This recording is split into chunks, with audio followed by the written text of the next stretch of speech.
What's up, guys? This is Coach Grant with First Down Training, and today we're going to be breaking down the difference between first-string wide receivers and third-string wide receivers. So I hope this video helps you guys out. Hope it could teach you a few new things. But also, fellas, we are going to be traveling out to 15 more states this offseason for 2-day-long QB and wide receiver camps. Next up on our training camp tour, we are going to be coming out to San Francisco, California, Miami, Florida, Las Vegas, Charlotte, Portland, Dallas, Nashville, Chicago, Buffalo, Atlanta, Houston, Philly, Detroit, Boise, and Los Angeles. So check out that very first link in the description below, fellas. If you're local to any one of these cities, we'd love to have you out to one of our off-season training camps. So again, very first link in that description below. Let's get started with this video. So we're going to talk about why a lot of wide receivers do not start on their teams. We're going to be talking about why first-string wide receivers have such a high advantage. They get more play time, what they do specifically to start over the competition. The first one I want to talk about is speed. So this is a 5-star wide receiver out of Texas, and I want you to watch this specific clip. This is against a DB. I'm sure this DB is a practice squad guy, second string, third string guy. And honestly, guys, as a starter, this is what you should do to any DB that is on the practice squad. We should just be able to run right by him. Like, it should not even be close. Like, he doesn't even give the best release. He just runs by this dude. And that's honestly a big, big difference between first string and third string wide receivers. Like, guys, all the information's out there. Like, I guarantee you every single wide receiver on this team has probably trained before, has probably done drills. They know routes, they know releases, etc. But a big, big difference, especially at the high school level, is just the overall speed and explosion of that starting wide receiver. So that's something that I think you guys can do, or at least work on in the offseason when you were trying to get that starting role. Work on explosive movements, because again, speed is all about fast twitch fibers. As football players, like that's why speed's so important for football players, because we play a very fast twitch game, right? Your body, how it works, you have two types of muscle fibers. You have fast twitch fibers and you have slow twitch fibers, right? Slow twitch fibers is what like a soccer player would use. He's constantly jogging throughout the course of a game. Football player, we're trying to be as explosive as possible on every single snap. So that's how you guys should train. You guys should not be running miles to work on your cardio. You should be doing sprints. In the gym, you guys should not be doing a bunch of high reps, cardio type workouts. Like, we should be doing explosive movements, lower reps. You don't have to do like only 1 or 2 reps, but like, we're trying to be as explosive as possible. We're trying to move the weight around fast, because that's what translates to on-field speed. And then obviously things that'll work on your running mechanics and your form, which will ultimately get you faster. So speed is the first difference, I would say, between a starting wide receiver and then a third string or backup wide receiver, okay? And again, the reason we make this video is so you guys know what you need to work on. You're a backup, you're a third string guy, you want to start, I would assume, or at least I would hope. These are the things that coaches are looking for at any level, whether it's youth, high school, college, whatever it is. So this is a clip from a Texas-Alabama game, and this wide receiver, Donnie Mitchell, goes up and just wins this high point catch. Tight coverage right on the sideline, and this is another thing that separates a lot of guys, is the ability to just go win. You know what I mean? Like, we talk a lot about route running, press releases, but when that ball's in the air, you have one job. Whether you got open or whether you are in tight-ass coverage like this, you got to finish. You got to have the ball. You have to win the rep, right? So this is like a jump ball, tight coverage scenario. So for a jump ball, like rule of thumb number 1, you got to go up strong. That's, I would say, is more of a mindset thing. Anytime I talk about a jump ball catch, people always just like think like, oh, well, that's, you can't teach that. It's more of a mindset thing. And it's probably true, right? You just have to have the attitude that I'm going to go secure this catch. But on the way down, I believe that that's something you could work on, and that is ripping the ball violently to the tuck. Because you got to see how this DB's playing it. He's not like, he gets his head back looking for the ball, but he's ultimately playing us. And if we sees us go up with the ball on the way down, he is going to be trying to play my hands and knock this thing out. That's what DBs do. That's what DBs are taught. So when you go up strong, you got to rip this thing away. You got to put your body between the defender and the ball, and that will secure that thing. Because again, that DB's trying to play it on the way down. So these types of catches in the red zone, downfield, where it's just like a go-get-it ball, you have to win, especially if you're an outside wide receiver. Because again, guys, we don't want to leave any doubt. We never want to leave it to the judges when we're competing for a starting spot, starting role, more play time. Like, guys, like, you got to be better than your competition in every single aspect. Route running, releases, hands, these types of catches. And again, fellas, these are the types of plays also that will make you stand out to a college coach if you want to play at that specific level. So now we look at this next clip here. This is, I'm sure all of you have seen this. This is that post corner from like one of the very first college games this year.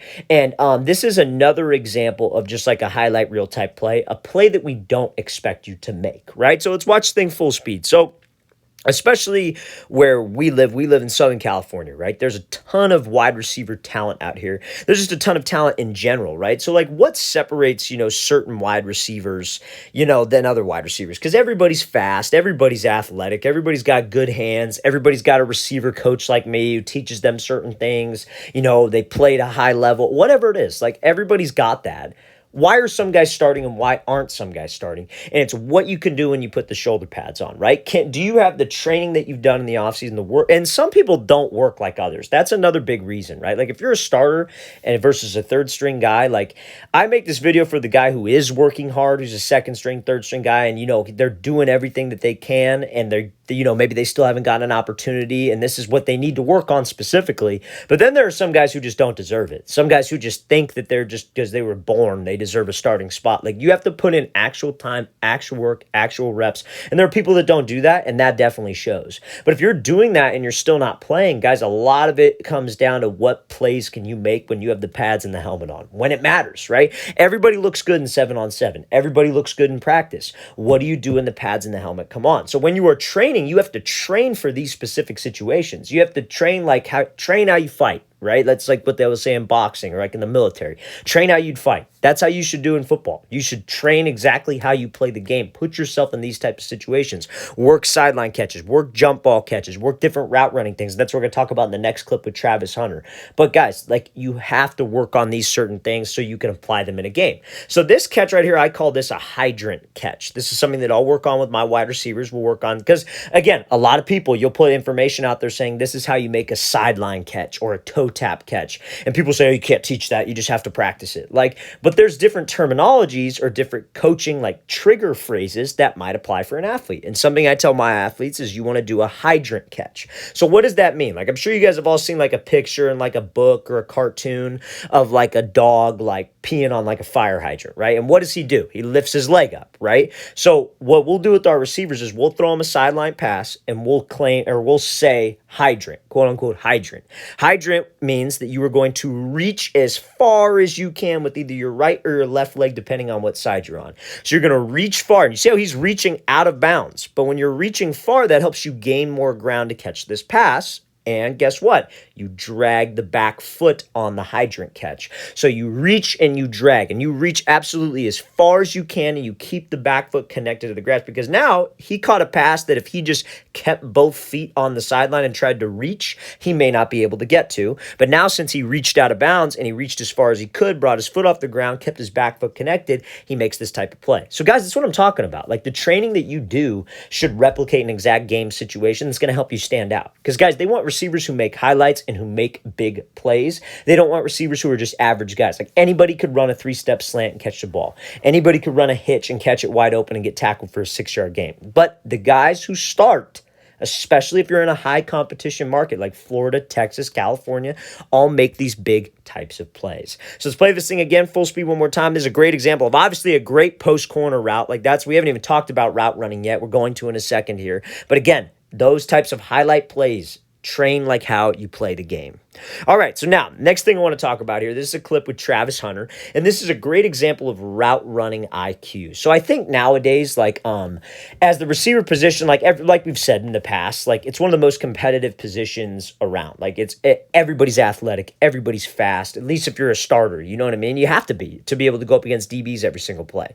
So this is an example of Travis Hunter having a very, very high route running IQ, which is something that could separate you from a lot of the competition on your team. This is why a lot of guys start and a lot of guys don't start, because a lot of guys don't know how to run routes properly, right? So let's play this thing full speed, and then we'll break it down. So he's got an inside shade, kind of catch technique coverage DB, where he's maybe about 2 yards off, but he's inside shade. Hunter's got to run a dig. So let's play this full speed and watch what he does. He attacks him inside, takes the outside release, stacks over the top, and is able to win over the top on this dig. So why did he take an outside release here? There are so many receiver coaches out there that will teach you, if you have an inside route, you got to take an inside release. But guys, this is what I'm talking about with route running IQ. He understands that this DB's inside leverage. And when a DB's inside leverage, what's his goal to prevent? His goal is to prevent the inside route. So if your game plan, and this is, again, what a lot of young receivers who don't get that much play time do, their game plan is, I'm going to give a quick fake.